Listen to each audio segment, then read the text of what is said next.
I'm in the car with my kiddo and we were having a conversation. Sometimes we just get to talking about some of the things that she went through in the youth facility, and I just turned the camera on and y'all join the conversation.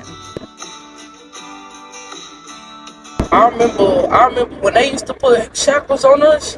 They'll put the handcuffs on, but they'll put one shackle on your ankle and they'll wrap it around your handcuffs, and then put the other shackle on your other ankle. So you sitting there hog tied for hours. It don't matter whenever they feel like they want to take you out.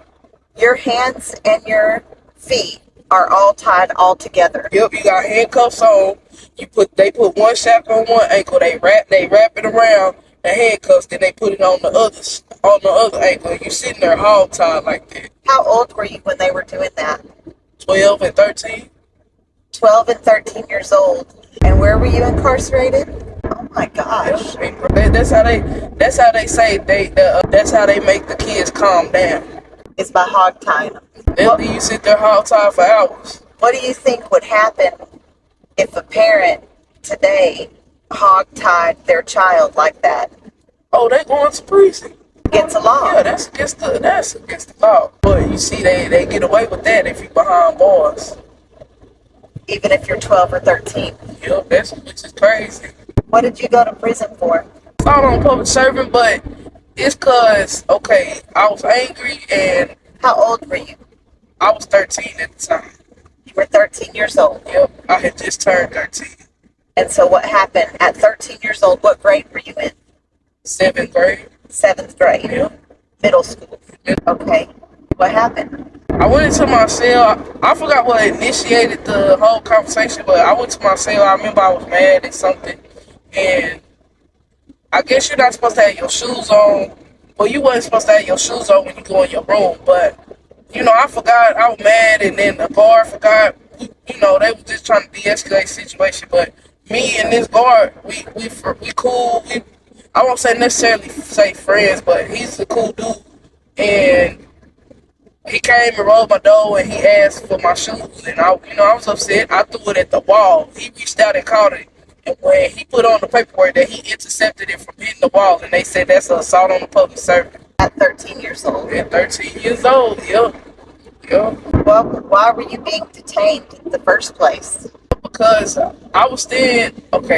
I'm adopted, so I was staying. My adopted mom passed when I was 10, so I was staying with her daughters, which is my sister.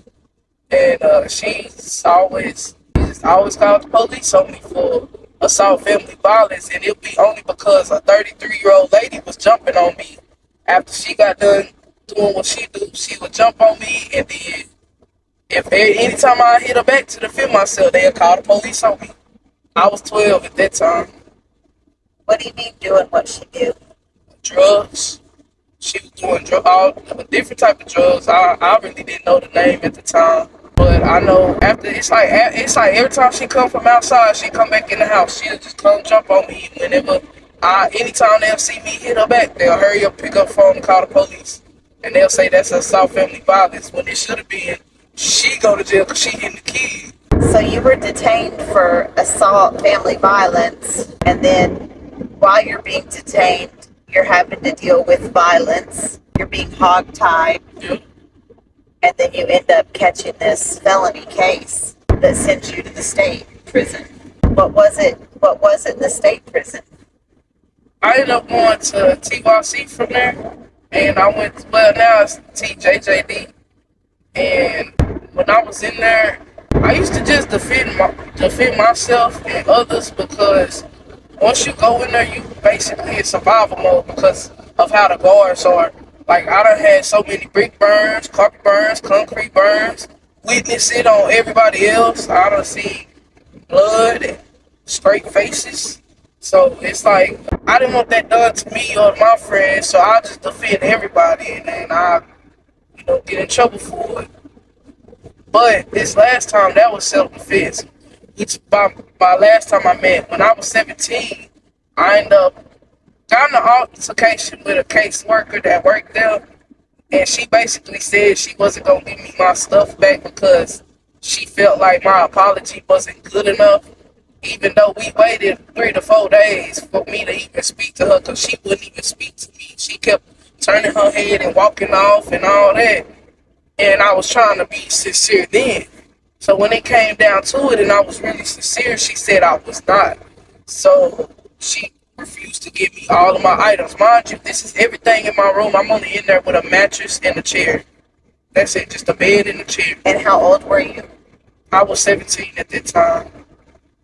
And she took my pictures, even my Bible, and we're allowed to have a Bible. She took everything and would not let me even go in my bag to get my Bible. I just was upset. So when she said I couldn't have my stuff back, I started taking her stuff off her desk. So she was like, I'm finna call security. So she called security on me, and while they on their way back, while they on their way to come get me, I start placing her stuff back on her desk. Everything that I just took down and placed in my lap, I put it back on the desk.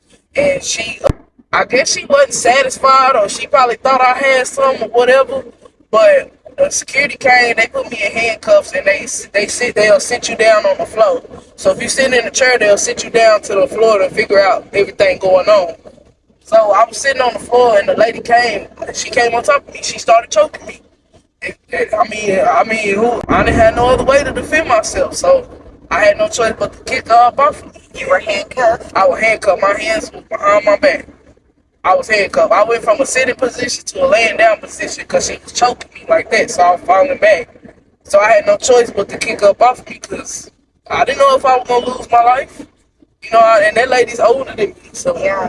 She was like triple, quadruple my senior already because I was only 17, and I think the lady was about 40, 50 something. I don't know. What do you think that could have happened for you? Like 10-year-old Neyala and 11-year-old Neyala, like what did you need? What did you need from your community that you didn't get? A stable place to stay. Because when I was adopted and at 10 my mom passed away, after that it's like I just kept moving around. I never stayed in one spot. I didn't have no friends. I didn't have nothing like that. I was always moving. I went from Fort Worth to Greenville to Dallas, back to Greenville. So I was just always moving, always. Do you think that you had some anger problems because you responded violently to violence? Right. No doubt that it was a response, but do you think that you had some internal anger issues growing up? Yeah, I will say because I had some godparents I was raised with, and they kind of didn't condone anything going on in the world, so they kind of tried to keep me sheltered from everything. But it's how they went about doing it.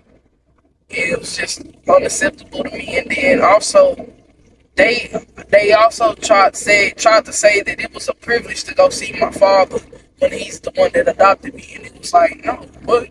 That's my daddy. Why I can't go see my daddy? Because I made a C in the school today. I did that because you playing. Like, I make straight A's. I make A's and B's, maybe a couple of B's, but I make A's.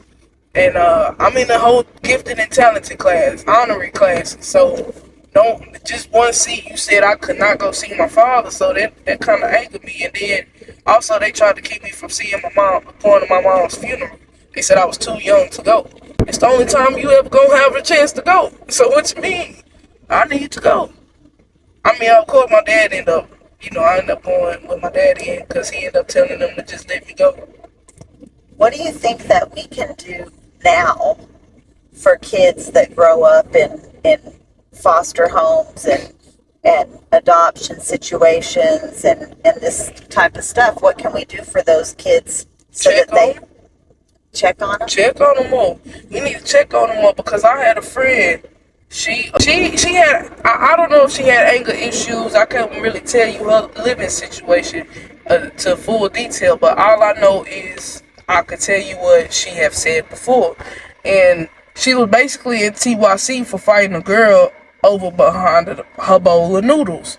And it's like, that means she didn't have her own stuff. And mind you, she's in a whole foster home. So she didn't have her own stuff. She didn't have her own clothes. She didn't have her own food. And the little food she did get, she had to fight for it. So it's like we need to check on these kids. Make sure they got the resources to eat, to bathe, to clothe themselves. and all that, because otherwise they gonna have anger issues too to this day. And I think that would have prevented her from going to TYC and then going on to prison and then going on to heaven. So I just, it starts with the kids. It starts with the kids. It really does. Love you, Neyala. Love you too, Mom.